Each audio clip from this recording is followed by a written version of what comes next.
All right. Hello and welcome in, everyone. Welcome to the Paying for College Seawolf information session presented by Orientation and Transition Programs alongside our colleagues from our financial departments. So we are excited to have you here with us today.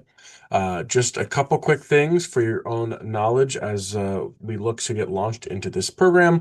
All of the Seawolf information sessions throughout the summer are optional. However, you do have a couple of required programs that you can find through your Start SBU portal. One of the required information sessions will be a commuter or residential session, depending on your student status. All of these other sessions are just meant to be informational opportunities for you to get acclimated to campus and learn a little bit more about what's going on here at Stony Brook. So if you do have questions at any time, we are going to be utilizing a Zoom webinar today. That's probably a little bit different than what you're traditionally used to in a Zoom meeting. You won't have access to a traditional chat feature. However, you will see a Q&A button at the bottom of your Zoom bar. If you don't see it, just click more and then Q&A.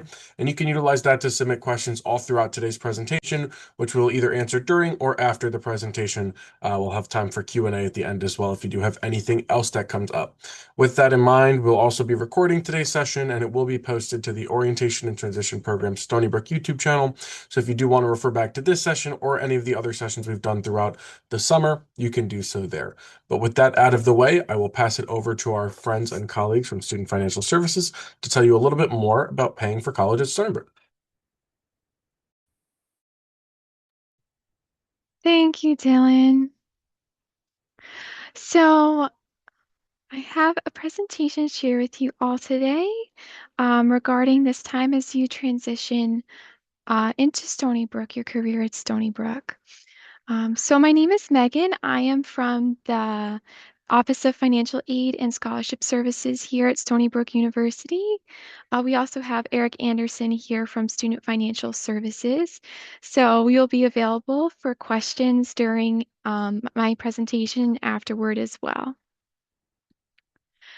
So for this presentation, we asked ourselves, what do incoming students and families want to know?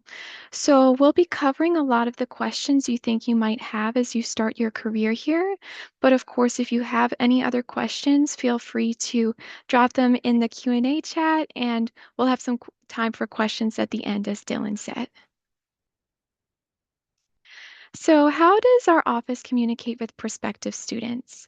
A lot of times we'll communicate with students through your Stony Brook Solar account. So when you apply to Stony Brook, you'll be given a Stony Brook ID number, and this can be used to log into your Stony Brook Solar account.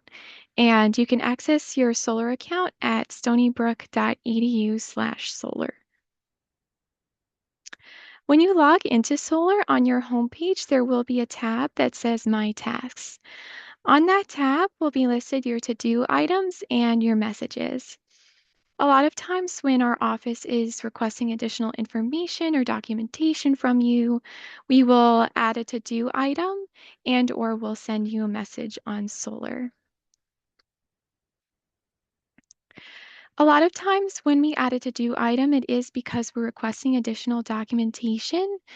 Sometimes you'll have the option to upload this documentation on Solar. If you have this option, we highly recommend you submit the documentation via Solar for a number of reasons. One is that when you upload a document to Solar, you'll be notified instantly if the document was uploaded successfully. There's also added security. So our server is very secure. It's more secure than if you were to send the documents to us via email. It's also faster to process your documentation if you upload it via Solar. It's easier for us to process it or quicker for us to process it than if you were to bring it in person, email it to us, or fax it to us. If you are able to upload an item to Solar, it will be listed on your to-do list if it's able to be uploaded there, and there will be instructions for how to upload it on your to-do list. In order for us to package your financial aid, oftentimes we'll need your FAFSA. You're able to file the FAFSA on studentaid.gov, and once our office receives your FAFSA, we'll send you an email. It usually takes 3 to 5 business days for our office to receive your FAFSA once you've filed the FAFSA on studentaid.gov. During this time of year, with the updates to the federal website, it's going to take longer, but in most cases, it will take 3 to 5 business days for us to receive your FAFSA. Once we receive your FAFSA, or if you're awarded a scholarship, we'll create a financial aid award package. We'll send you an email with an attachment containing the financial aid award package detail. If you're an incoming student for your first year, this attachment will probably be called a college financing plan. When your financial aid package is ready, we'll also create a to-do list item on your Solar account asking you to accept and or decline your financial aid. Sometimes we're not able to create an award package yet once we receive your FAFSA because we need additional information from you. If this is the case, then we'll create a to-do list item on Solar asking you for this additional information. And we'll often send an email to you asking you to log into Solar to view that item on your to-do list. Not every to-do list item will have a corresponding email, so you'll just want to make sure you log into Solar and check both your to-do list and your messages there regularly. It may be the case once you receive your financial aid award package that your awards will not cover all of your charges with the university. That's what we call the gap. If this is the case for you, then there are a few different options that you can take in order to fill in that gap. Some of those options include gift aid and self-help aid. Scholarships and grants are known as gift aid because they do not need to be paid back. Loans, which you do need to pay back, and work-study employment are known as self-help aid. If you are eligible for federal work-study and we have federal work-study funds available, we'll include that in your financial aid award package, but please note that if you are offered federal work-study, you will need to still secure a federal work-study position on campus. We offer a payment plan through Student Financial Services. So if you are interested in breaking up your balance into monthly installments, we offer what's called the Time Option Payment Plan, or TOP, which can break up your balance into 3 monthly installments or 4 monthly installments for the semester, depending on when you enroll in the plan. And just to note, this plan is only available for the fall and spring semesters.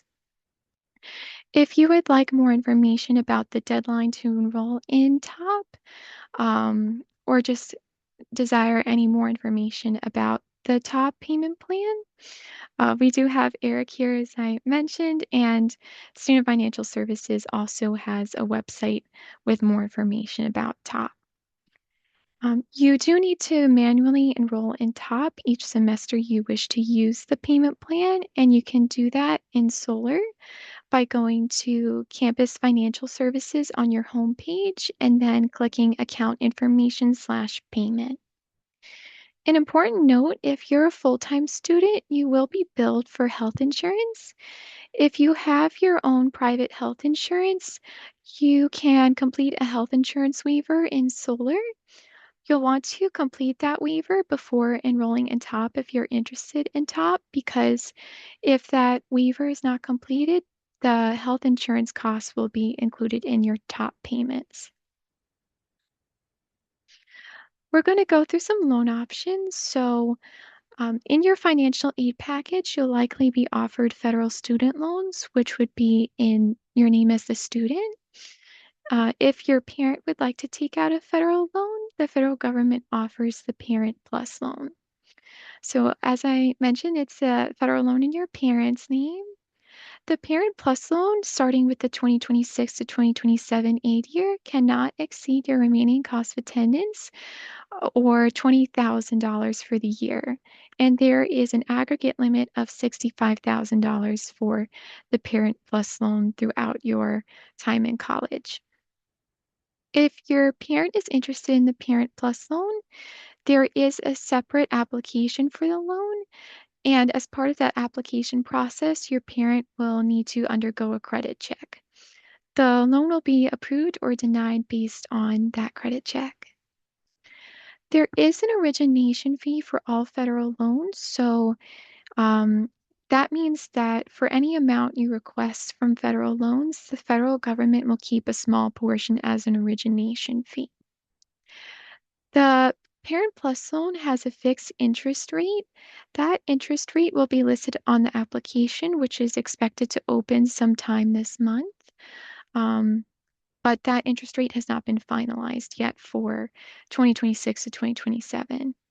Just to give you an idea, though, about the interest rate currently for the Parent Plus loan is 8.94% for the 2025 to 2026 8-year. Another loan option is the private education loans. So, private educational loans are offered through a lending institution. They are separate from federal loans. So there are a number of different private loan lenders that you could borrow from, but there are a number of factors you'll want to consider if you are looking into private loan. We have a lot of those factors listed here. They include interest rates, fees, and repayment plans. You'll want to research all these factors just to make sure you choose the best option for you, the best lender, and avoid incurring any unnecessary debt if you're interested in taking out a private loan. If you have more questions about the Parent Plus loan and or private loans, we have a page on our financial aid website about loans. Our page for private loans also has a tool that you can use to compare different private loan lenders. Our university also has a scholarship platform called Scholarship Universe. We'll begin posting scholarship opportunities for incoming students starting this summer on Scholarship Universe. When you log into Scholarship Universe, you'll be asked a series of questions and you'll be matched to different scholarship opportunities that you can apply for based on your answers to those questions. You are able to access Scholarship Universe and apply for opportunities on there throughout your time at Stony Brook. It's just important to note that if you apply for a scholarship on Scholarship Universe, it's not a guarantee that you'll be offered this scholarship. The Family Education Rights and Privacy Act, or FERPA, regulates a wide range of privacy-related activities, including management of student records maintained by the university, regulations regarding who has access to student records, and for which purposes access to student records is granted. So under FERPA, my office is able to share your financial aid information and your billing information only with you as the student and your parent or parents listed on the FAFSA. If anyone else outside of the employees of the university are asking for your account specifics regarding financial aid or billing information, my office will not be able to share that information with that person unless you and or your parent on the FAFSA are present with that person and give their verbal permission for us to speak with that person.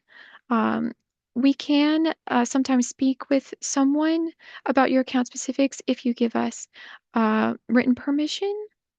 But other than that, we can only speak with employees within our university about your account specifics if it is essential to their job responsibilities.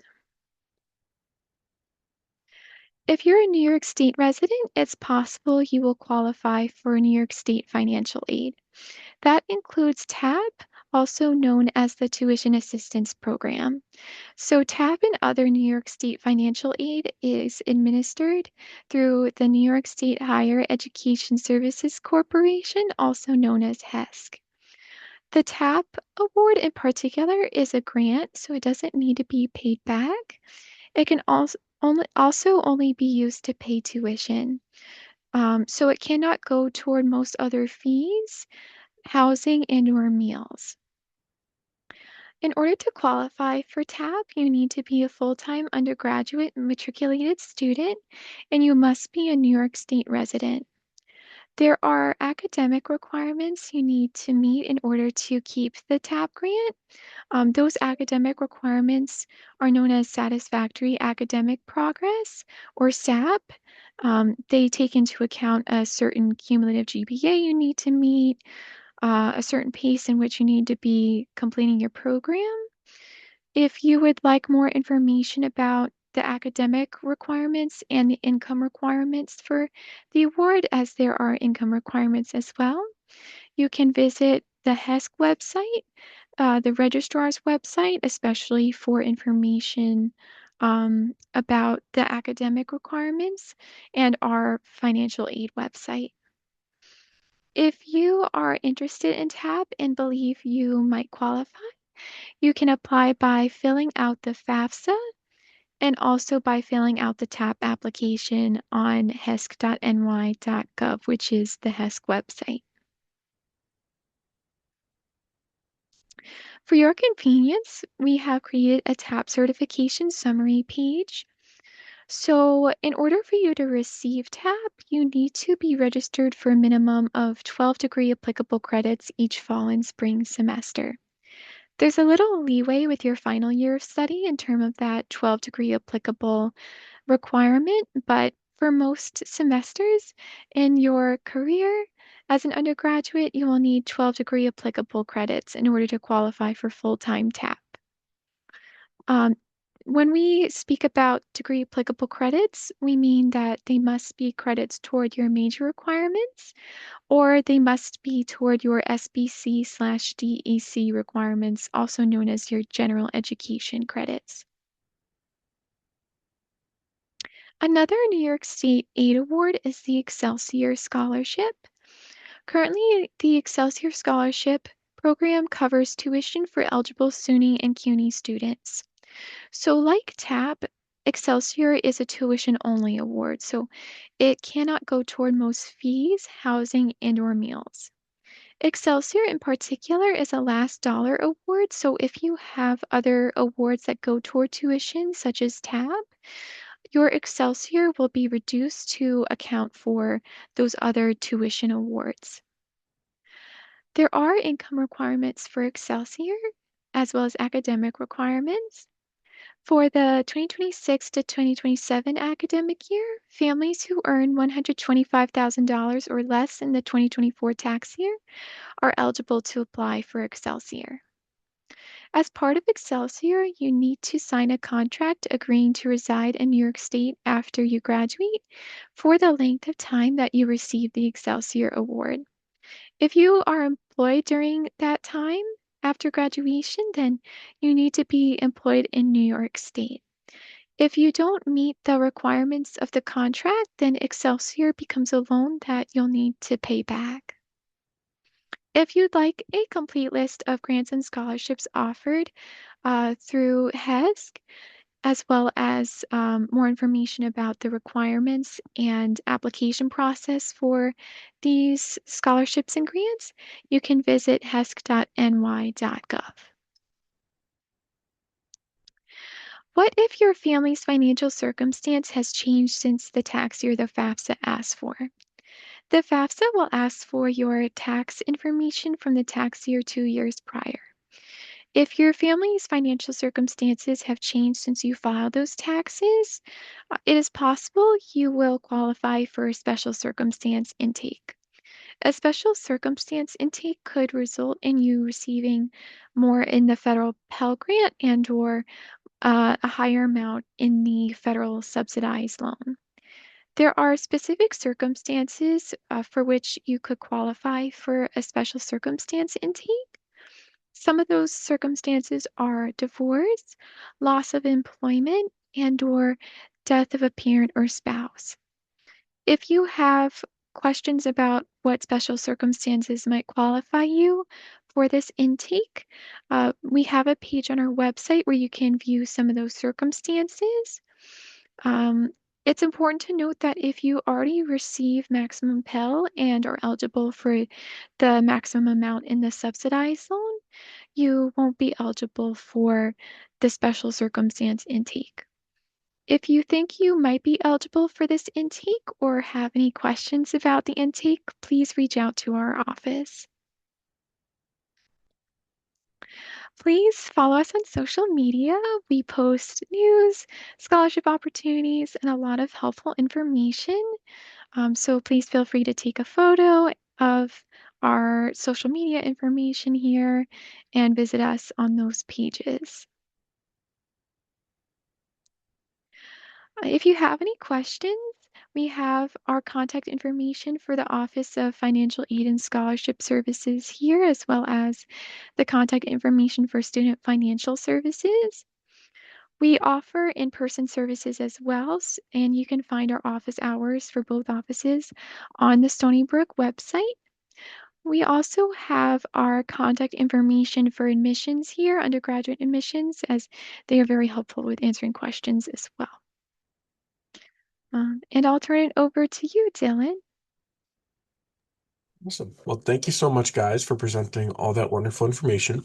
I know we had a couple Q&A questions get submitted and answered already. So if anyone does want to refer back to those, you can also open up the Q&A feature, click on answered, and see what your peers were asking and what those answers were already. But at this point, we'll give you guys some opportunities to submit some questions of your own. If you do have a question, just open up that Q&A feature and type it out, and we'll get an answer back to you. Looks like we have one question now that's already getting typed out and answered to. Hey, Dylan, If if anyone we has have more. time, I'm going to be sharing and going over the billing side with Oh, my website. perfect. Sorry about that. Yep. So we will keep going. But if anyone has questions about any of the information Megan presented on, feel free to leave those in the chat now, and Eric will continue on with the rest of the presentation. Great. Okay. Thank you. My name is Eric Anderson. I'm Director of Student Financial Services, and you should be seeing my screen, which is our Student Financial Services homepage. Most or all of the information that you will need as an incoming student is on this website. So I'm going to take this opportunity to go over some key points of information that will be helpful to you. As I said, this is our homepage. If there's any issues or closures of the office, weather related, you're going to see them up here in our notes section. Down here, we have our full-time tuition and fee rates for different groups, in-state, out-of-state student, based on degree program. We do have detailed charts, and I will get to those in a moment. Down here, we have important information for spring 2026. This is semester specific. These are liability periods. If you drop below full-time after a certain date, there is a financial liability. It's important that you know these dates. If you have any questions about financial liability, please reach out to my office. It's best if you get the information directly from us. Going up here to the billing and payment section, Megan mentioned earlier top. Time option payment plan. It's a 3 or 4 installment that's available for fall and spring. We do have enrollment deadlines for that 4 installment and 3 installment. Information is right here, as well as the spring plan. We do not offer plans for the summer. Our terms and conditions are right down here. And if you need help, you can email paymentplans@stonybrook.edu. It puts you directly in contact with staff that administer the plan. If you are an international student, we highly encourage you to use Flywire to make your payment. It is our very trusted third-party payment processor. We've used them for about a decade now. This is the only way to submit an international payment to Stony Brook University. Please keep that in mind. If you go over here to tuition and fees, this is where you will see the detailed per credit rates for all of your charges. For undergraduates, you will click on this link and you will see the rates for spring 2026. The New York State resident tuition specific rate is in blue, and then the New York State resident total is right down here. And then we have our non-New York State resident total right down here. You will note that there is a charge of $3,311.26 this spring for insurance. This is for a full-time student. You can, as Megan said, waive that insurance. It is very, very important that you submit that waiver if you have your own health insurance. Going back to the tuition and fees drop down, if you enroll in summer or winter courses, we link out to those pages here. We have a page dedicated to broad-based fees. What are the broad-based fees? They are in addition to tuition. They range from recreation and student life fee to the technology fee, then lifetime career development fee. If you have any questions about what these fees pay for, the details are here, and then we link out to the individual departmental websites. And we also have our academic excellence fee, which is a fee that is charged by all university centers, Albany, Buffalo, Binghamton, and Stony Brook, and our college fee. Going back up, we have a list of course fees. These are course fee specific. So for example, if you're taking a pottery class, there is an expense for that clay. That will be added onto your invoice, and the details are on this page. Student Financial Services office also is where Campus Card is housed. You will be getting an email in the next 1 or 2 months advising you to submit a photo online, which will be used for your ID card. But if you have any questions, you can go here to our Campus Card website, and then you can contact us here. We have a West Campus location and an East Campus location. Going back to Student Financial Services, forms. The most important form that I want you to be aware of right now is delegated access. If you have someone who's helping you pay for college or is very concerned about your student financials, you need to make them a delegated user. That's the only way the Student Financial Services Office can discuss the particulars of your invoice with them. Very simple instructions that you'll handle by going onto your Solar page. You will need to know their email address, and then they will have to complete that enrollment process. But again, it is very quick and very easy. Also, financial responsibility statement. You will see this statement as part of your enrollment process for future terms. You cannot enroll for future terms past fall without agreeing to this. This is a statement that basically says you understand that you're registering for classes and you will have a cost associated with that enrollment. The full language is on our website here. It also shows up as part of the enrollment process. If you have any questions about it, email us. There's information about the 1098T form. As an incoming freshman, you will get a 1098T next year. My office handles the distribution of that information. If you have any questions, first check on this page and then feel free to reach out to us. Withdrawals and refunds. So I said earlier, if you withdraw from classes and drop below full-time, there might be a financial obligation. This is the chart to show you what that obligation will be. If you drop below full-time between February 2nd and February 8th, there's a 30% liability, which means you owe 30% of the cost of that course or courses that you drop. Our refund policy is here. If you have an excess of payments or aid on your account above and beyond what you owe for tuition and fees, that excess will be refunded to you. You will get an email from do not reply at JP Morgan. That email will invite you to sign up for direct deposit. This is direct deposit through your bank. It's a bank that you choose. It's not through JP Morgan unless you already have an account with them. If you do nothing, you'll get a paper check to your home address. We highly encourage all students to sign up for direct deposit. That's the fastest way to get your money. Let's see, withdrawals and cancellations. It's important if you are going to withdraw from the university that you read all the documentation we have and talk to the registrar's office and financial aid and your major specific department. Residency. If you believe you are a New York State resident and you're being billed as an out-of-state resident, you'll need to fill out a residency application. There's information on this site. There are deadlines. These deadlines are strict. So if you are billed as an out-of-state student for the fall and you believe you're a New York State resident and you get your application in late, you will be paying out-of-state tuition for the fall term. These are very strict deadlines. If you have any questions, you can email us at residency@stonybrook.edu. Before I get to the contact page, there's also the FAQ page. These are commonly asked questions. Feel free to go here and click the drop downs. Can my fees be waived? No, all broad-based fees are mandatory and cannot be waived. We get this question a lot. I'm not using campus services. Why do I need to pay for them? Because you must, it's mandatory. And the payment of those fees by all students supports the ongoing availability of those services for all students. So if you have any questions, stop here first and see if they are already listed. Now, contact us. There are several ways to contact us in Student Financial Services. First of all, there is the chat. This connects to a person. So if you have questions, you can ask them here and you will get connected with an agent who is sitting right outside my door in our office. After that, there is the ticketing system, so you can ask SFS a question. This is basically email, but it's set up in a ticketing system so you can track it and we can assign different questions to different staff members based on their level of expertise. Then there is also visiting us in person. We are open Monday through Friday, 8:30 a.m. Summer hours will close at 4 p.m., but stop by and see us if you have any questions. And let's see, very important, if you are paying from a 529 account, you need to give them this address. If you send it to 100 Nichols Road, which is the main mailroom for Stony Brook University, there's no guarantee we'll get that payment in a timely manner. So you have to send it to our dedicated post office box, which is 619 in Stony Brook. The information is here. Again, give this address to your 529 provider, or if you're sending a check, send it to the PO box.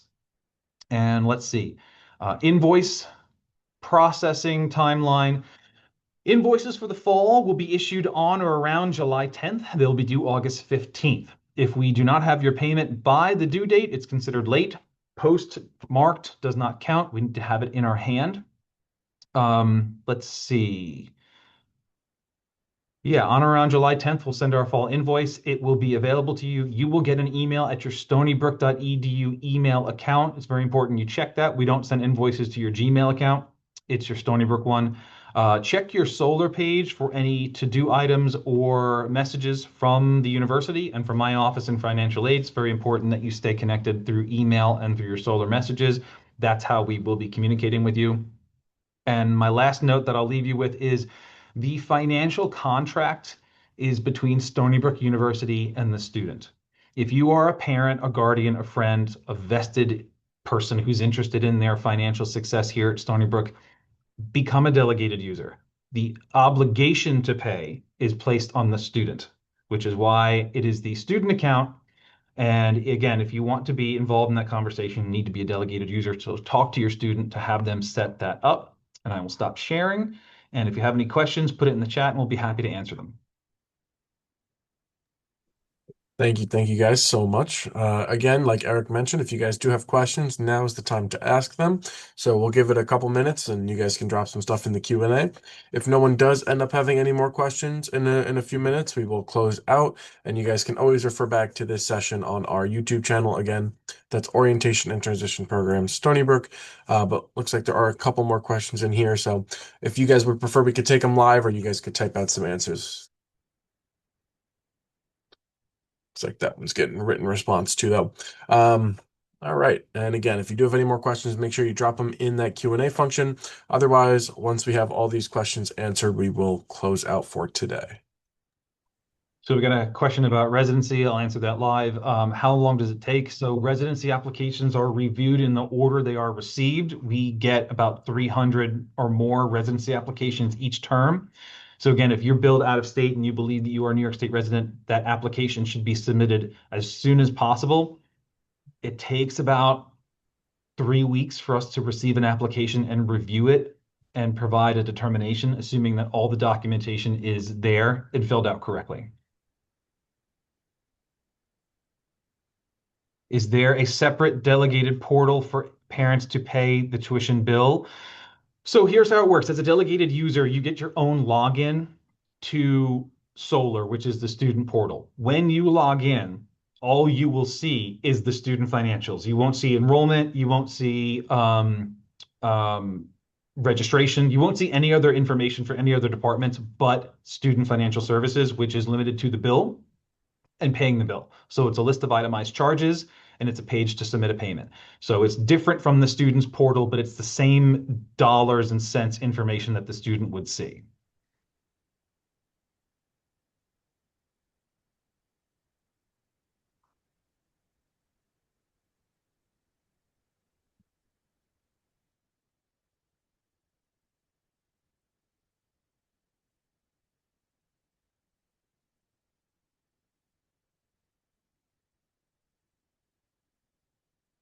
So we have a question, what do students who do not qualify for FAFSA do?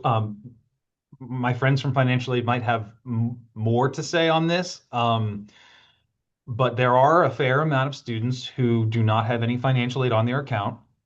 we do offer a payment plan, which is the time option payment plan, and that will spread out the payments over 3 or 4 installments. And those who are paying completely out of pocket, that makes it a little bit more palatable. Students also have the option of applying for a private loan if they don't qualify for FAFSA. There may be a chance you could qualify for New York State aid if you don't qualify for FAFSA. There are specific requirements you would need to meet in order to qualify for New York State aid, if you are not eligible for federal financial aid. So I recommend taking a look on the HESC website to see what the requirements you would be for that you would need to meet in order to qualify possibly for New York State aid.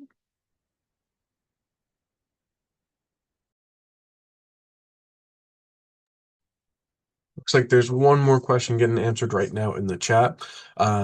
Again, once there's no more questions, we will close out. So if you guys do have more questions, make sure you keep submitting those so we know you still have things you want to touch base on. So the question about residency, will the delay of residency change affect the financial deduction? Will I have to wait for residency change for scholarships or aid to be deducted?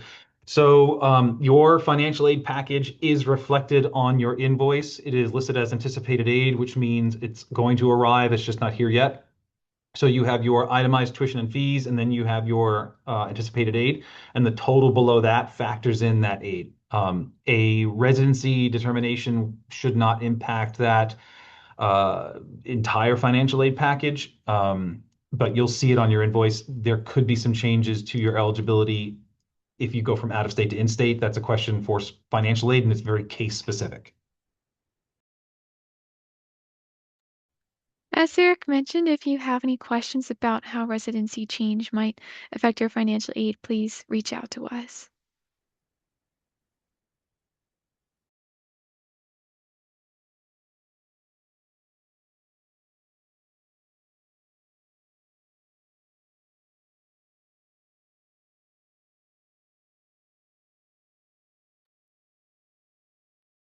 All right, so it seems like the questions are slowing down. So I do want to thank not only again our presenters, but all of you for coming out today. We really appreciate you taking the time to become invested in this journey to becoming a Seawolf here on campus. If you guys do have any questions, like previously mentioned, all of those email and department contacts are all listed in that presentation. And to watch this back, you can again access it via our YouTube channel alongside all of the other Seawolf information sessions with a plethora of helpful information as you prepare to come start your first semester here at Stony Brook. With that being said, we are going to close out to today. So thank you again, Eric, Megan, Heather, and Amanda for your time today. Don't hesitate to reach out to anyone here on this call or anyone at Stony Brook in general if you have any more questions, and we look forward to seeing you on campus this fall. All right. Thanks, everybody. Have a good one.